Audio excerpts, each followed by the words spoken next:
কয়েক দশক ধরে চলে আসা ইসরায়েল ফিলিস্তিন সংঘাতে সর্বশেষ এই রক্তপাত শুরু হয় 2023 সালের 7 অক্টোবর। তখন থেকে ইসরায়েলকে সমরাস্ত্র সরবরাহ ও কূটনৈতিক সমর্থন দিয়ে আসার জন্য সমালোচিত হচ্ছেন যুক্তরাষ্ট্রের পররাষ্ট্রমন্ত্রী অ্যান্টনি ব্লিংকেন। গাজা যুদ্ধ শুরু হওয়ার পর থেকেই ওয়াশিংটনে বিভিন্ন সময়ে এ ধরনের বিব্রতকর প্রশ্নের মুখে পড়তে হয়েছে ব্লিংকেনকে। এই যুদ্ধবন্ধের দাবিতে বিক্ষোভকারীরা ভার্জিনিয়ায় তার বাসার সামনে কয়েক মাস ধরে ঘাঁটি গেড়েছিলেন।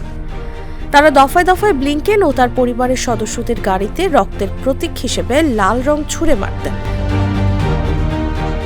শেষ সংবাদ সম্মেলনেও একই প্রশ্নের সম্মুখীন হলেন বিদায়ী মার্কিন বাইডেন প্রশাসনের পররাষ্ট্রমন্ত্রী অ্যান্টনি ব্লিংকেন।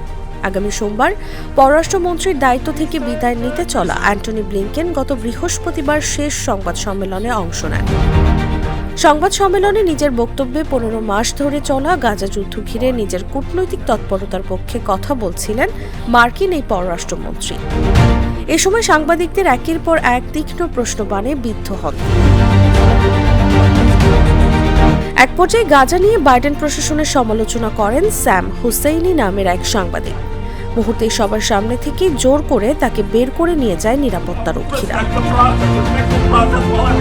এ সময় স্যাম হুসেইনি বারবার তার গায়ে হাত দিয়ে নিষেধ করলেও তোয়াক্কা করেনি সংশ্লিষ্টরা। তাৎক্ষণিক সামাজিক যোগাযোগ মাধ্যমে ছড়িয়ে পড়ে ভিডিওটি। সাংবাদিক স্যাম হুসেইনি বলেন, আমি এখানে চুপচাপ বসেছিলাম, আমাকে 2-3 জন লোক হেনস্থা করেন। আপনি মুক্ত সংবাদপত্র, মুক্ত গণমাধ্যমের কথা বলেন, আপনি আমাকে কষ্ট দিচ্ছেন। তিনি আমার প্রশ্নের উত্তর দেবেন না বলার পরে আমি প্রশ্ন তুলেছি। এক পর্যায়ে স্যামকে বারবার নিয়ম নীতির প্রতি শ্রদ্ধাশীল হওয়ার আহ্বান জানান ব্লিংকেন। জবাবে অবজ্ঞার সুরে ওই সাংবাদিক বলেন, অ্যামনেস্টি থেকে শুরু করে আন্তর্জাতিক বিচারিক আদালত সবাই যখন বলছে ইসরায়েল গণহত্যা ও ধ্বংসযজ্ঞ চালাচ্ছে, তখন যুক্তরাষ্ট্র চলমান প্রক্রিয়ার প্রতি সম্মান জানাতে বলছে। স্যাম হুসেইনি আরও বলেন, অপরাধী, আপনি হেগে নেই কেন?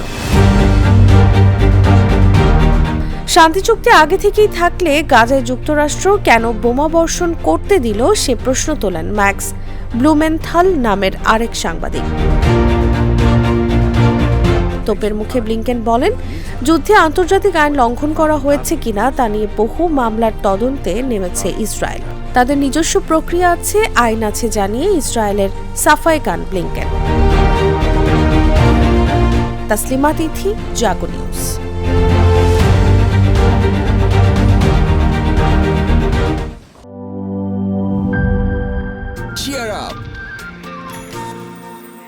চলো পুরাই খুশি নতুনের সাথে তুলে নিয়ে হাতে cheer up, oh oh cheer up, oh oh cheer up.